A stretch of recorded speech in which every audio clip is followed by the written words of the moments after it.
The rain streaked down the windows of Café Lumière, one of those upscale coffee shops in downtown Chicago where a latte cost $8, and the chairs were deliberately uncomfortable to discourage people from lingering too long.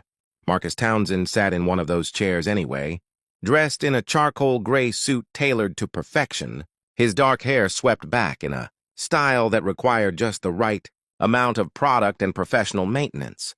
At 37, Marcus was the CEO of Townsend Digital Media, a company he'd built from the ground up over 15 years.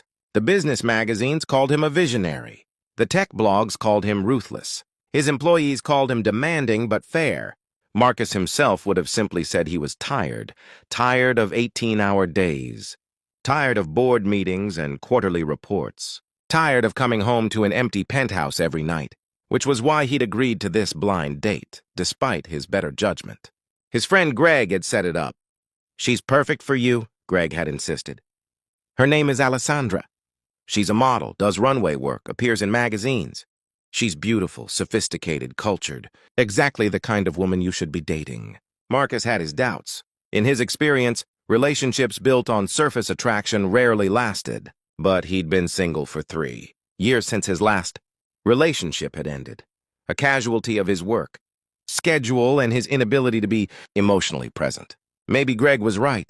Maybe what he needed was someone who moved in similar circles, who understood the demands of a high-profile career. So here he sat at Café Lumière at 2 o'clock on a Saturday afternoon, waiting for a woman named Alessandra whom he'd never met. The door opened, letting in a gust of rain-scented air, and Marcus looked up expectantly. But instead of a sophisticated model, he saw a young woman in her late 20s, struggling through the door while juggling a toddler on her hip and a worn canvas tote bag over her shoulder. The woman had light brown hair pulled back in a simple low bun, strands escaping in the humidity. She wore a simple powder blue dress that looked homemade or thrifted, paired with practical flats. The little girl she carried, maybe 2 years old, wore a matching blue dress and had reddish blonde hair in tiny pigtails.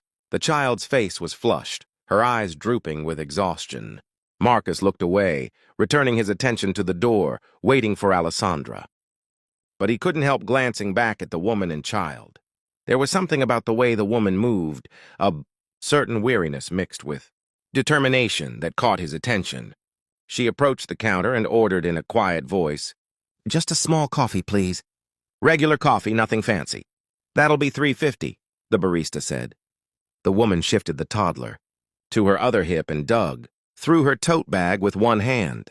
Marcus watched as she pulled out a small, battered coin purse and carefully counted out bills and change. She came up short by about 40 cents. "I'm sorry," she said, her cheeks flushing pink. "I thought I had enough. Could I just get a regular cup of drip coffee instead?" "That is a regular drip coffee," the barista said, not unkindly, but not particularly sympathetically either. The woman bit her lip, clearly mortified. "Right, of course. I'm sorry. Never mind. I've got it," Marcus heard himself say. He was already standing, pulling his wallet from his jacket pocket. He stepped up to the counter and handed the barista a 20. "Get her coffee and whatever she'd like to eat. And whatever the little one wants." The woman turned to look at him, her eyes wide with surprise. Up close, Marcus could see she had light hazel eyes flecked with green, and a face that was pretty in an understated way. Natural, without obvious makeup, with freckles across her nose and cheeks. She looked exhausted but maintained a dignity despite her obvious embarrassment. "I can't accept that," she said quietly. "That's very kind, but—" "It's just coffee," Marcus said. "Please, I insist." The toddler on her hip lifted her head and looked at Marcus with big blue-gray eyes. "Mama tired," she said matter-of-factly. "Mama needs coffee." The woman's cheeks flushed even darker, but Marcus saw her resolve weaken. That's very generous. Thank you. Just the coffee is fine. And a muffin for the little one," Marcus added, nodding to the display case. "That's too much," the woman started. "Muffin," the toddler said hopefully. "Please, Mama." The woman closed her eyes briefly in a look of pure defeat. "Okay, a muffin. Thank you so much." Marcus paid for both items and found himself returning to his table. To his surprise, the woman followed him. the toddler now perking up at the prospect of a treat. "I'm sorry," the woman said, standing awkwardly beside his table. "I know you're waiting for someone. I saw you checking the door. But I wanted to thank you properly. That was incredibly kind. I'm Grace Mitchell. And this is Emma." "Marcus," he said automatically. "Marcus Townsend. And you're welcome. It's really no trouble." "Still," Grace said, adjusting Emma on her hip, "it means a lot. It's been a difficult morning. And she trailed off, seeming to realize she was about to overshare with a stranger. "Anyway, thank you." She started to turn away, but Emma spoke up. "Sit down, Mama. You said your feet hurt." Grace looked mortified, but Marcus found himself gesturing to the chair across from him. "Please sit. I'm waiting for someone, but she's late. You might as well rest while you wait for your order." Grace hesitated, clearly weighing pride against exhaustion. Exhaustion won. She sat down carefully, settling Emma on her lap. "Just for a minute. Emma's right. We've been walking for a while. Where are you coming from?" Marcus asked, making conversation. "The library," Grace said. "And then the park, though it started raining, so we had to leave. Emma loves the park, but we don't live near one, so we take the bus. Today the bus was late on the way back, and we ended up walking the last mile. In the rain." She said all this matter-of-factly, without self-pity, as if long walks in the rain were simply part of life. "That's quite a journey," Marcus said. "We don't mind," Grace said, hugging Emma. "Do we, sweetheart? We have adventures." "Adventures," Emma repeated, though she was starting to look sleepy again. The barista called out Grace's order, and Marcus started to stand to get it, but Grace was faster. She settled Emma on the chair and hurried to the counter, returning with her coffee and a blueberry muffin wrapped in a napkin. She broke off a small piece of muffin and handed it to Emma, who ate it with obvious delight. Grace took a sip of her coffee and closed her eyes, and Marcus saw the tension ease from her shoulders slightly. "Long week?" he asked. Grace laughed, but it was a tired sound. "Long year, more like. But we're managing. We have what we need, and Emma's healthy and happy. That's what matters." Marcus studied her, noting the worn quality of her dress, the frayed strap on her tote bag, the careful way she rationed the muffin so Emma could have most of it. This was a woman who knew what struggle looked like, who'd learned to stretch every dollar and find joy in simple things. "What do you do?" he found himself asking. "For work, I mean." "I'm a nanny," Grace said. "Well, I was. The family I worked for moved to Singapore last month. I'm between jobs right now, interviewing with new families. It's been challenging." She took another sip of coffee. "But something will come through." "It always does." "And Emma's father?" Marcus asked, then immediately regretted the intrusive question. "I'm sorry, that's not my business." "It's fine," Grace said, though her expression tightened slightly. "Emma's father is not in the picture. He made it clear before she was born that he wasn't interested in being a parent. So it's just the two of us. We're a team." She smiled down at Emma, and the love in that look was so pure and profound that Marcus felt something shift in his chest. The door opened again, and this time a woman who could only be Alessandra walked in. She was stunning, tall, with long dark hair, high cheekbones, and the kind of polished beauty that came from professional makeup and styling. She wore designer clothes, carried an expensive handbag, and had the confident stride of someone who knew she turned heads wherever she went. She scanned the cafe, her eyes landing on Marcus, and her face lit up with a practiced smile. She headed straight for his table. "Marcus," she said, extending a perfectly manicured hand. "I'm Alessandra. I'm so sorry I'm late. My previous appointment ran over." Marcus stood automatically, shaking her hand. "Nice to meet you." Alessandra's eyes flicked to Grace and Emma with barely concealed disapproval, as if they were vagrants who'd somehow infiltrated her date. "Are these people bothering you?" "No," Marcus said quickly, feeling a surge of protectiveness. "This is Grace and her daughter Emma. We were just talking while I waited." "How nice," Alessandra said in a tone that suggested it was anything but. She looked at Grace with an expression that managed to be both dismissive and pitying. "Well, I'm sure you have somewhere else to be." Grace's face flushed, and she immediately stood, gathering Emma into her arms. "Of course. I'm sorry. Thank you again, Marcus, for the coffee."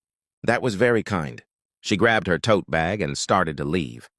but Emma twisted in her arms to look back at Marcus. "Bye, nice man," she said, waving a small hand. Marcus felt something crack inside his chest as he watched them leave.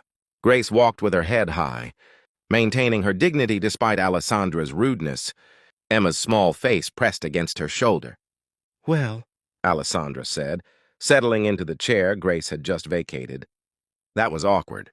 Homeless people really shouldn't be allowed in these establishments. It brings down the whole atmosphere. "She's not homeless," Marcus said, his voice tight. "She's a woman having coffee with her daughter." "A woman who couldn't afford a $3 coffee," Alessandra said with a dismissive wave. "Same difference. Anyway, let's talk about something more pleasant. Greg tells me you're a CEO? That's so impressive. I've been modeling for 6 years. Now, I've done runway shows in Paris and Milan." Marcus barely heard her. His attention was on the window, where he could see Grace standing outside in the rain, trying to fold Emma into her jacket to keep her dry while she presumably waited for a bus. The little girl was crying now, exhausted and overwhelmed.